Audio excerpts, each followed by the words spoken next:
You may proceed, Steve. Thank you kindly, sir. So has attendance been taken? It has. The chair notes that there is a quorum present tonight.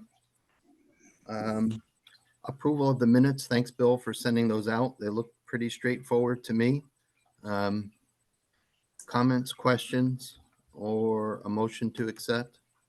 If I may just say one thing, Steve, that the dates were incorrect. It had January 4th of 23. So that just would be corrected. But it is the correct minutes for that day. Yeah, I read the content. I didn't catch that. Thanks, Bill. You're welcome. Wonderful. A motion to approve, please. So moved. Thank Second. you. And a second.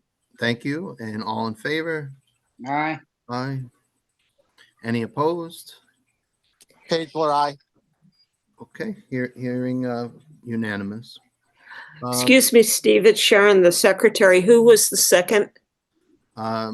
Nick. Commissioner Nick Saccinelli.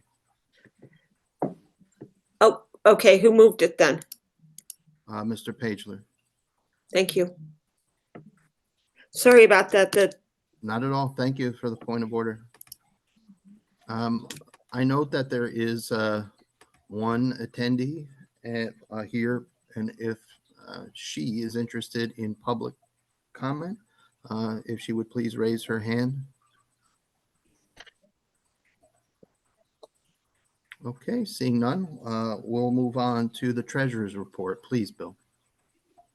Sure. So for revenues, there was a total of $998.40 towards one of the checks for the holiday party. And then the clam permits were $958. So again, $998 there. There were two expenditures. One for the boat servicing for $402.50, and the holiday party for $1,780.67. For $2,183.17. The current balance is $25,523. Also in February, though it doesn't show up in the expenditure report, I did submit the invoice for $515 for the permits. Okay. For the new permits for 2024. Great. And that is it for now. Thank you, sir. Secretary's report, just briefly. There was structures dredging and fill notice of tentative determination to approve that came out today, number 2023-05506 for Erdman at 2 Nathan Hale in Norwalk. I just noticed that there was perhaps an anomaly with respect to dredging that may or may not have been approved nor discussed. It does appear that it's not on the drawings associated with the permit.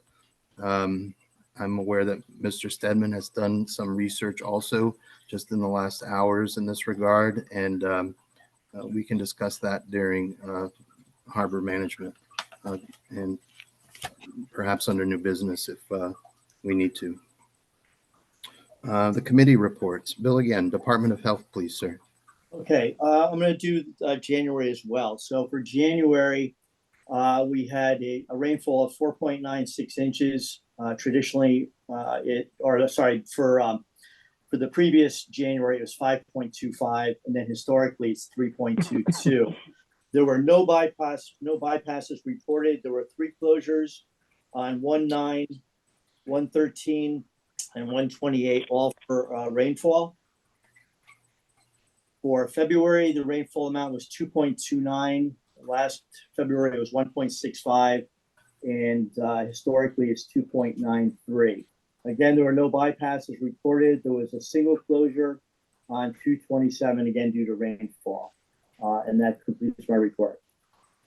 Thanks, Bill. No one here from wastewater treatment.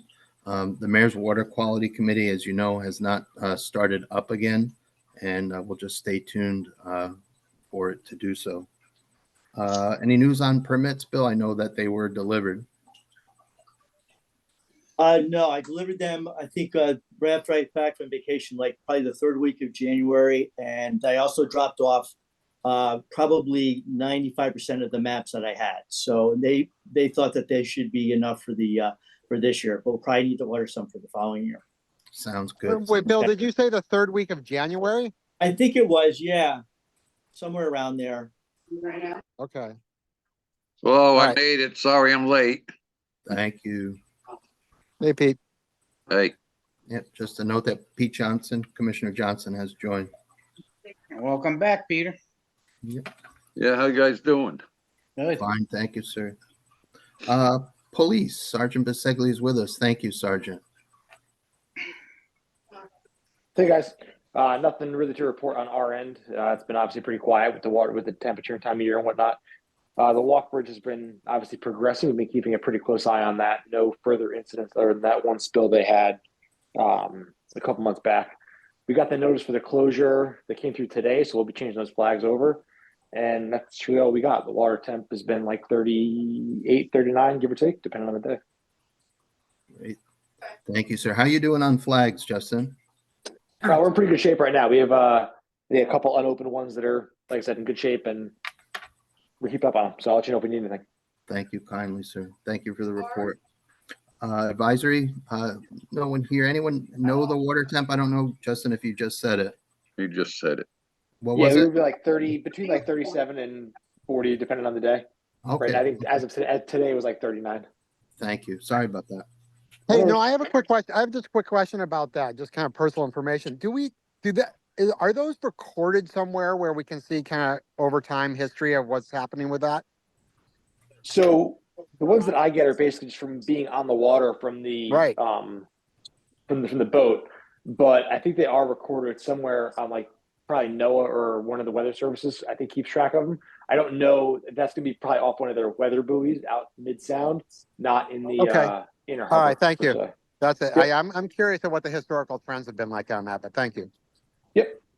Yeah, there are two stations, one at Cove Marina and one, I believe, at the Maritime Aquarium, but I don't know if these data are public. And if I'm not mistaken, they're federal government monitoring sites.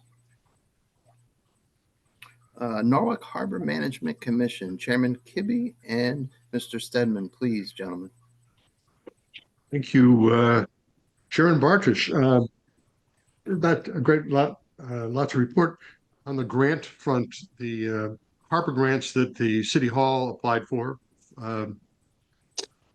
are slowly moving forward. There are really two components to that. One is a portion that the City Hall kind of applied for directly without a whole lot of consultation, and that we added to that the what we call the Street Ends Grant, which is kind of a review of a number of the city-owned street ends that lead to the Norwalk Harbor. And the idea there is to have idea and input about what should be done with those, whether they should be made public access. Certainly, there are some areas where some of those street ends would be good access points for the harbors for the moorings in the harbor. That consultation will begin soon as well. I think we're close to being ready to go with that. The Walk Bridge project, Bruce Lavallo and I meet monthly with the construction team and the shareholders, and it seems to be going fairly well with not a lot of problems. I'm sure you've noticed the yellow buoys and the lighted buoys are all out by the lighthouse. That's progress going on in that regard. We're checking to see that they've paid for their mooring permits. I've been sort of working on that. I don't know where that is right now. They have agreed to pay for their mooring permits to the city of Norwalk for those facilities. And the last bit is back to grants again. The fourth round of ship grants has been announced. So we're trying to put together ideas for grant projects that we can submit. Again, the Street Ends grant that we have in process is a ship grant from last year that's just getting underway. So There's money sitting there that we should all collaborate to find out, either it can be investigated, that could be appropriately funded by a SHIP grant. So I'm soliciting input for ideas for that from, again, Shellfish, Marine Police, as well as the Harbor Commission. So that's about it for me. Thank you, Mr. questions? Chairman. Steve, Yes, sir. Steve, do you want me to make some comments, or Please do, Jeff. Thank you. I'll just follow up with what Alan said about the availability of the SHIP grants. John Pinto and I testified or made comments at the last meeting of the Connecticut Port Authority board, and then they voted to have another round. But it was when I talked with the director, and also with others, that the understanding was that this is a source of money that for the redoing of the East Norwalk Marina, the Veterans Park Marina. And I believe that total cost of that is $3 million. The SHIP grant is, I think there's $5 million available for all of the towns. So, but at least some of those funds, I believe, for the construction or the reconstruction of the Veterans Park Marina would be funded through the SHIP program. The city would have a 20% cost share, but we've been talking with the executive director of the Port Authority, and that's certainly something that's fundable. Another topic we mentioned at the Harbor Commission meeting is the Norwalk River Watershed Initiative, which is the 7-town watershed initiative, and the Harbor Commission and the Shellfish Commission were most instrumental in the development of that plan many years ago. So now Connecticut Sea Grant has been able to find a source of funds to retain a consultant that would be working on an update to the watershed-based plan, and that would be overseen by the Southwest Conservation District and their representatives of the different towns on that. So that's something to think about in the future, especially since we had such a role in the development of the plan in the first place. And the purpose, one of the reasons that Norwalk was the watershed was one of the first watershed-based plans in Connecticut is because of the value of the shellfish resources in the harbor and the concern about bacteria impacting the shellfish resources. Also, I don't know if I heard you correctly, Steve, before, but I attended a meeting with people from the U.S. Geological Survey, and they were talking about the monitoring devices or instruments that they have in Southport Harbor and in Sasko Brook, and that they're going to be finished with their monitoring in I think this month actually, and then we urge them to try to put together a report for public distribution that would help understand. They've been sampling for nutrients, but they also mentioned that there are two monitoring instruments in Norwalk Harbor, and I guess you all know about that. One at Cove Marina and one at the Maritime Aquarium, but we don't have any information on those in the absence of the Water Quality Committee. So that's another topic that I wanted to mention. And then the big one that had just appeared in DEP just notified us of this. DEP has issued a public notice for their intent to approve the Eversource project, drilling underneath the harbor and underneath the visitors dock. That just went out. Just got notice of it. I don't know if it was morning or last night from DEP. And there's a 40-day public notice period for that. So that will give the Harbor Commission an opportunity to review it at its meeting in March, and also you can review it at your next meeting as well. But you know the issues that have been involved with that for many years now, and there's been no opportunity for a public hearing on this. The Siting Council turned us down in the request for the hearing, and but now DEP can't turn down a request for a hearing. It's not discretionary. If they receive a petition with 25 signatures, DEP has to hold a hearing on this. And it's interesting in the draft permit, which I looked at this morning, the DEP is requiring Eversource to post a performance bond.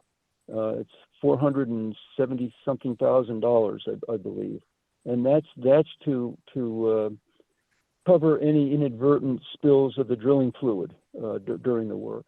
And also, I'm not sure, we have to check and see what the status of the Corps of Engineers review is. But what the Corps of Engineers have told us is that they're going to have a requirement that if the presence of those cables interferes in any way with future work by the Corps to maintain the channel, then Eversource has to move them.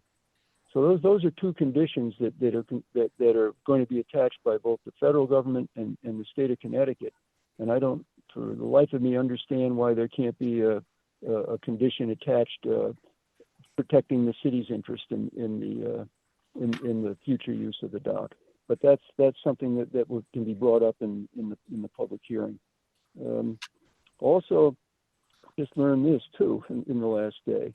We received a proposal, coastal site plan proposal by O&G for permission to react or to utilize its site, the site that's been of the old asphalt plant on the Upper Harbor, which the asphalt plant has been I don't know if you call it decommissioned, but certainly deactivated for a number of years. But now O&G is proposing to bring in large shipments of aggregate and materials that then it would take off the site by truck. And I believe, and Alan can correct me, or Steve, you can, that they're talking about 12 scows a month to bring up there. And thinking, for the harbor master and the Marine Police, we have to go back and look at the channel realignment maps that we prepared for Congress a number of years ago, because there were also agreements in terms of the barge tie-ups at both the Vine and O&G, because they could block the channel for the Norwalk Boat Club. So that's something to be aware of. And then we also learned that there are some neighborhood groups that are preparing petitions and are opposing this, arguing that this is inconsistent with plans for redevelopment of the waterfront and residential use along the waterfront. So that's another thing to pay attention to. And I'll stop talking in a minute. I'm sorry to be going on like this. Mr. Bardish and Mr. Johnson allowed me to ride with them up to the statewide meeting of Shellfish Commissions. I think that was about a month ago, Steve, if I can recall. I don't remember the date. Yeah. That was a very good meeting. I've been going to that for several years. But Sea Grant sponsors it, and they allowed me to talk on behalf of the Harbor Management Association about the issues with the court case that diminished Harbor Management Commission authority. And I think it's fair to say that most all of the Shellfish Commissions were supportive of our interest in this regard, because they know that recommendations of the Harbor Commission can serve to support and advance Shellfish Commission interests and recommendations. So that's still a work in progress, and there's some other towns are making efforts to try to get an audience with the governor to discuss this, because without the governor's support, apparently it's felt that DEEP will not agree to an amendment in the legislation. So that's it for my going on here. And if you get to that Nathan Hale application, Steve, I can report what I learned this afternoon about that, which sounds great. Report what I didn't learn about it. Yeah. Thank you. No, thank you, Jeff, and thank you, Chairman Kibbe. That ends the committee reports. A motion to accept them as presented, please. Motion So to moved. accept. I hear first by Nick and a second. It sounded like Second by Pagler. Yep. Yep. Okay. And all in favor? All right. Aye. Any opposed? Hearing none, passes unanimously. Old business, just one quick item. I had a meeting with Kevin Doms, that's D like David, AHMS, for Telesco, the consultant for the habitat restoration in the southern terminus of Vets Park. Someone has background. If they could mute, please. 6, 7, and but I think 6 and 7 is going to be that's permanent. If someone has really high background. No, Yeah. It's not me. I'm sitting in the car here in the parking Yeah. lot. I can't Not see. me. Yeah, I can't see whose microphone's moving.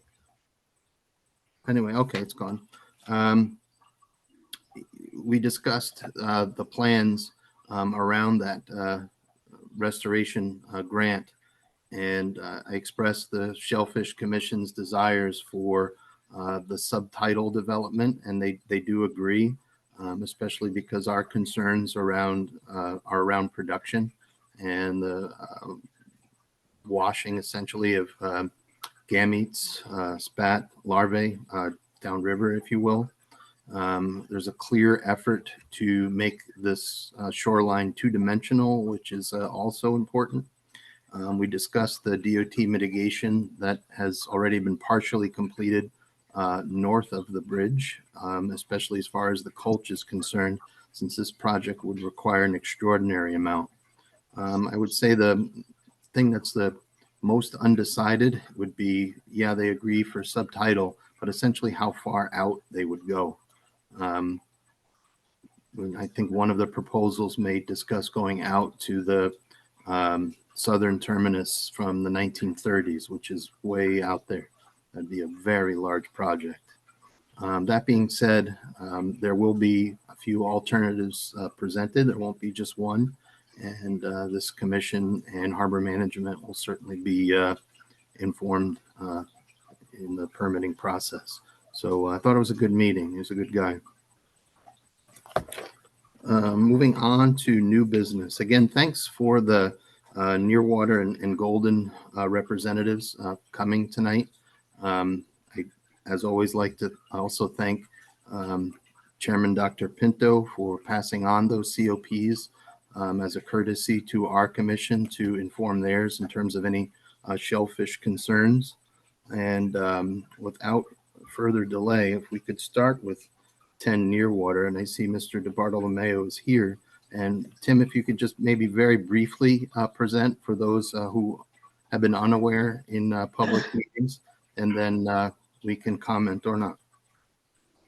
Okay, thank you, Steve. Tim DeBartolomeo with Sound Engineering Associates for 10 Nearwater Road. Mr. Andrew Ryan. If you'd like, would you like me to share the screen? Please do. Okay, stand by.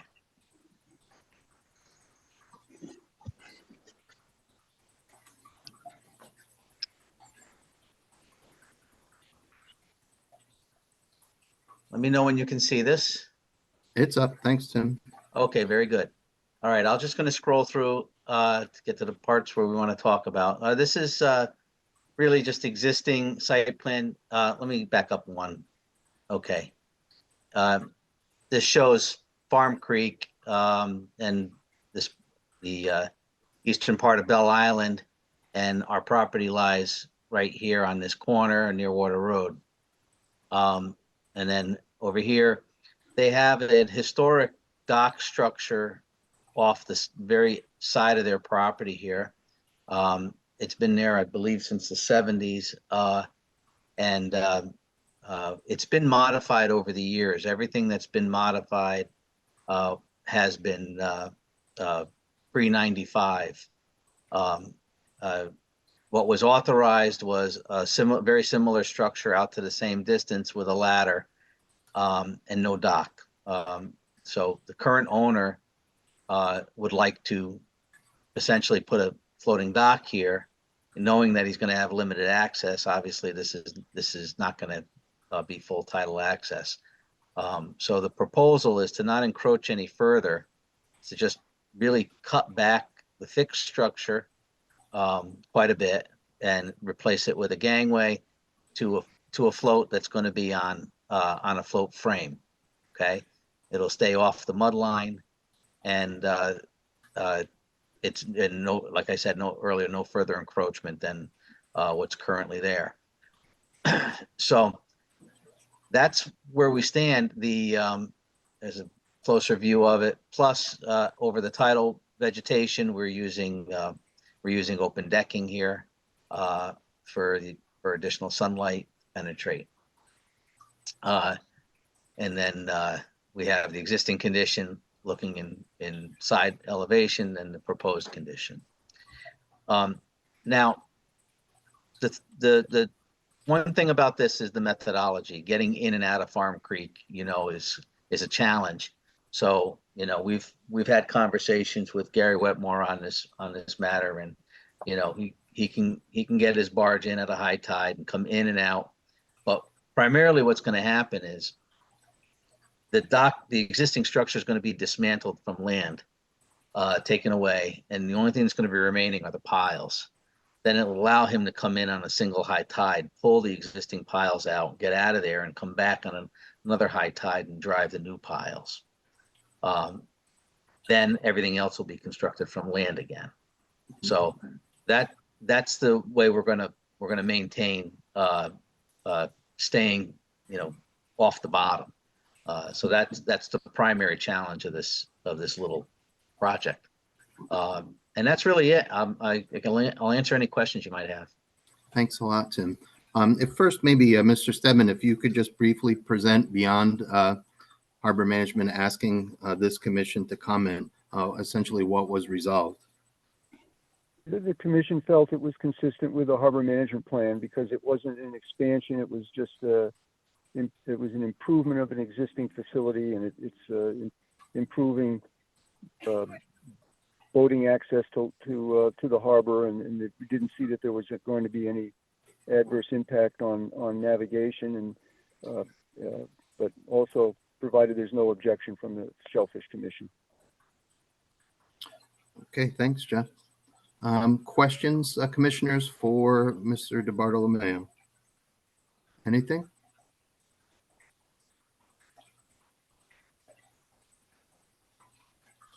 Pete, I see you reaching for your mute button. You have something to say? I wanted to say it looks good to me. You're actually backing it up some, so. But. Yeah, and I just think from a legalistic standpoint, it does fit the description of a COP.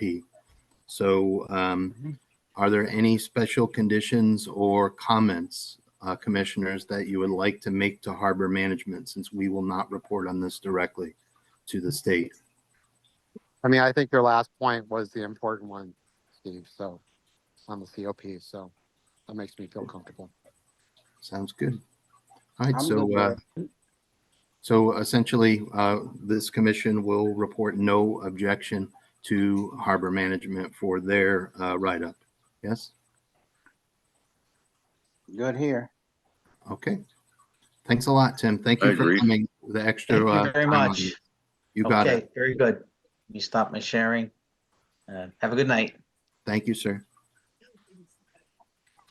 8 Golden has 2 COPs, essentially for the same property. One is repairs associated with a seawall, and another one with ramp, float, and piles, and a little bridge of sorts going out to it.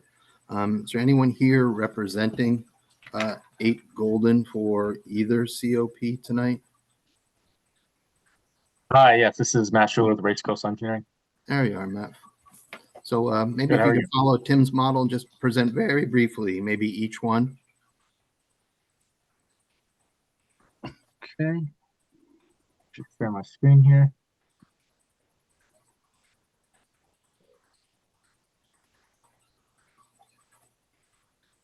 All right, can you all see my screen? Yes. All right. So this application is for property on 8 Golden Court in Norwalk. It's a pre-existing stone-filled pier. We're proposing to basically rip out the existing stones. There's some voids in the pier, some stones falling out of the pier that we need to reset. Clients concerned about the overall stability of the pier. And then we're just going to reset the stones, pressure inject grout to keep the stones in place, and then pour a new concrete slab over top of it. And for the other part of the project, under the other application, is for the dock, and we're essentially proposing to install that little timber access platform that was mentioned 30-foot gangway down to an 8 by 11.5 foot floating dock, and an 8 by 3 foot floating landing float. And that's going to be pressed right up as close as it can to the pier. And there's going to be float stops underneath it to prevent it from resting on the bottom at periods of low water. And that's really all there is to this project. Matt, would it be possible to show the photograph looking from the north at the as-built condition? Yes, if you could zoom in. I thought that was pretty powerful. Right, yeah, you can see the void stones coming out of the pier here. Yeah, if it's left the pier great, obviously more stones are going to come out of the pier and impact the harbor. The structure's been in here for a long time, so pretty important to keep it preserved and maintained to keep the harbor ecosystem here the same as it's been. Thank you, sir. And again, they do fit the COP model reasonably well. Jeff, comments from harbor management or what was resolved, sir? Well, on the first one, I think Steve and I can be corrected that the first the repair of the piers is under the certificate of permission, the COP. The 440. But Yeah. The second one is a 440 dock. Yeah, I thought rather than a COP. I stand corrected. Thank you. But the first one, the commission felt that that's consistent with the harbor management plan because it's a with the plan supports timely repair and maintenance of harbor structures, and the stones apparently are falling out of this or could fall out of it. So it's not extending the footprint and provided no objections from the Shellfish Commission. That's consistent with the plan. And the other, the 440 dock, remember that's approved as of right by the DEEP as a general permit, provided that there are no environmental or navigation issues that are identified. And we didn't feel that the Harbor Commission didn't feel that there were. Again, though, pending any comments from the Shellfish Commission and with the normal condition that no float or vessel attached to it would rest on the bottom at the low stages of the tide. Thanks, Jeff. It's my opinion that strengthening this structure prevents its eventual collapse and protecting the natural beds that are there in the northern lee, if you will, or southern, I guess, depending on its failure mode. Are there any recommendations, special conditions, comments that commissioners would like to make to application review? Nothing here. Anything else? Anyone else? Okay, hearing none. Thanks a lot, Matt. We'll get this communicated to Harbor such that they can complete their submission. Excellent. Thank you. Thank you, sir. Next on the agenda I have is 49 Neptune. Is there a representative here from 49 Neptune? That's coming back to me. Oh, you got it too. Fire away, man. All right. So here are the plans I attached in the email I sent out. I hope everyone got some time to go through that, as well as the general project description. A pretty straightforward project at 49 Neptune Avenue, Norwalk. There's an existing dock, floating dock with a gangway out to it. Rests on the bottom at low tide. Seemingly tore up all the tidal vegetation that's existing there. We're proposing to get rid of the floating dock existing gangway, construct a 60-foot pier over the tidal wetland vegetation, the 38-foot long pier down to an 8 by 12.5-foot floating dock. Here's a section view of it showing the pier coming up over the tidal wetland vegetation, and then that float stop similar to 8 Golden Courts. The floating dock's now float stops 8 inches above grade to prevent it from resting on the bottom. And that's it. We got some photos here as well in case you guys wanted to go through them. The current condition, and we're looking to replace it similar to what some of the neighbors in the community have here over wetlands to a floating dock. Well, thanks, Matt. So my opinion would be to conduct, as we normally do for such projects, a site inspection in conjunction with our sister commission. And it would be great if we could get that done at a low tide before Harbor's next meeting, such that Harbor could resolve it. And then in our next meeting, perhaps we could as well. Questions, comments from the commissioners, including Chairman Kibbe and Mr. Stedman, while we have Matt here. Well, I agree what you say, Steve, that we should do a site inspection on it. Definitely. Steve, I'm looking through my notes from the last commission meeting. Is this something that you just received, and is it a pre-submission? Yeah, brand new. I think wasn't it today, Matt, or yesterday? I sent it in, I think, Tuesday evening, something like that. Okay. Yeah, I received it yesterday. Okay, so that's why I don't have it in front of me. All right. So the commission, all right. So the Harbor Commission would take this up at its next meeting. Yep. Great, Jeff. Yep. So let's try to take a look at it. Matt will coordinate with you such that we can have the owner aware of our presence at a low tide, and we'll move it along. Great, thank you. Wonderful. Thank you, sir. Let's return, if we could, to Nathan Hale. Jeff, would you like to say more about that now, if you would, please? Well, I just looked at this morning.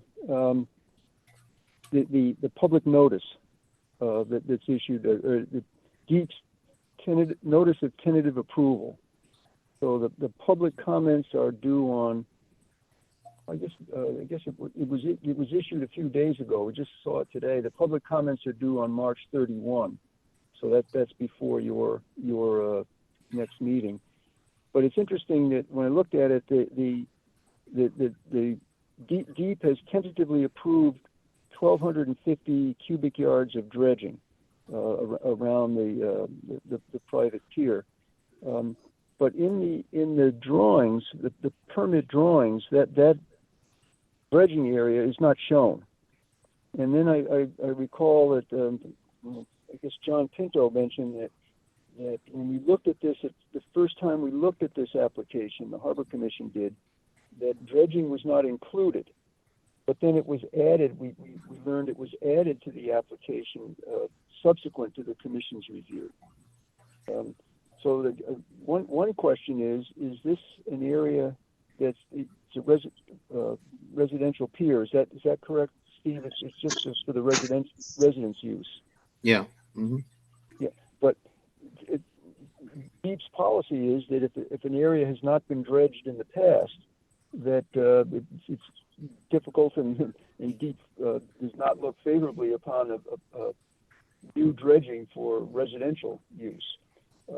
So I called the DEEP person today to ask if they've determined that this was dredged previously, but I didn't get a call back. And I also asked the director of the Bureau of Aquaculture, Mr. Carey, if he's looked at this, and he said he hadn't looked at it yet, but it would be his understanding that if it hadn't been dredged in the past, that DEEP wouldn't give a permit for it, because it sets the precedent, as some of these other projects we were looking at of dredging in the natural shellfish beds. But he also had inquired whether DEEP has determined this was dredged previously, and he wasn't able to get an answer, hasn't gotten an answer back yet either. So I think but the odd thing is, if I read it correctly on my phone today, DEEP tentatively has approved dredging, but the dredged area isn't shown on the permit drawings. So I think that has to be worked out and clarified. Is it also safe to say, Jeff, that no other dredging parameters are known to the Harbor Management Commission, including window dates or if those were ever presented, testing of the material, disposal sites, anything? As I recall, and John had mentioned this, that we the commission looked at the application initially, the pre-application, but the dredging was not included in it. And then subsequently, we were notified that the applicant, by the applicant's agent, that dredging was going to be added to it. But I don't recall that we ever actually commented on the dredging aspect of this. I don't either. I feel. But I'll learn about this, and this the comments are due March 31st, so the Harbor Commission has the opportunity to respond to this public notice at its next meeting. So the commission can transmit any concerns that the Shellfish Commission may have also at that meeting, or following that meeting. I think, again, the two that I'm most interested in, one, the actual parameters, including the mapping, the footprint of this proposed project, and frankly, very solid documentation indicating that this is not de novo dredging and that there is a historical precedent within that footprint. So, but if you agreed with that and transmitted that to the Harbor Commission could follow up on that and include that in its response to this public notice. Yeah, would anyone like to move those two parameters? So dredging parameters and documentation? I make a motion, Steve. Okay. Second. Any comment, discussion? Okay, hearing none. All in favor of the motion? Aye. Aye. Pagler, aye. Thank you. Any opposed? Abstentions? The motion carries. So we'll transmit that, Jeff. Thank you very much for that help. I think maybe we've reached the end of our agenda. Could I make is there a new business, or could I make a? Yeah, we're new. Go ahead, Jeff. There's another application that the Harbor Commission reviewed at its last meeting, and that was 130 Water Street, and that's bulkhead work, and that's a certificate of permission also. Yep. And I thought I might mention this just because it has to do with process. Yep. So this when the commission discussed this, the applicant's agent mentioned that they would be excavating material because they're going to be putting the new wall 18 inches waterward of the old wall, and that they would have containment curtains, but they would also be excavating material from the and putting it on land. And when they do that, they're going to test to see if there are contaminants in the sediment. And then they would have hay bales, I guess, around where they're putting it. So the commission's concern was if they're going to put it on land before they test it and it's going to run off, I mean, that doesn't seem like they should be preparing a contained area to put the material in that they're going to test. And then there were some other questions that commissioners raised about the bulkhead work itself, and that the applicant's agent didn't know the answers and was going to have an engineer, the engineer who designed it, get back to us. So the commission tabled any recommendation on this. But then, of course, not too long after that, DEEP approved the COP application, and that brings up the issue of the process, because, as you know, the applicant is required to submit a copy of the COP application to the Harbor Commission, but the way things stand, there's no legal requirement for DEEP to wait for the Harbor Commission's comments. Now, previously, going back some years, we had some understandings that if DEEP was about to issue a approval for a certificate of permission, they would check with the Harbor Commission to see if they hadn't received any comments yet about it. Mm-hmm. But I think this points up an issue in the approval process. and that we should work on to try to improve that process with DEEP. I agree, Jeff. And I if think there- it's sort of, go ahead. No, I think that I don't see why, you know, the analyst or the person reviewing the application, if they're about to issue a certificate of permission and they haven't heard from the Harbor Commission or the Shellfish Commission, that they could at least communicate with the commission and say, we're about to issue it. We haven't received any comments from you. I mean, maybe it's a little bit more work, but anyway, so we had tabled this because the agent's applicant couldn't answer some of the questions, and then DEEP approved it before we could get the answers to the questions.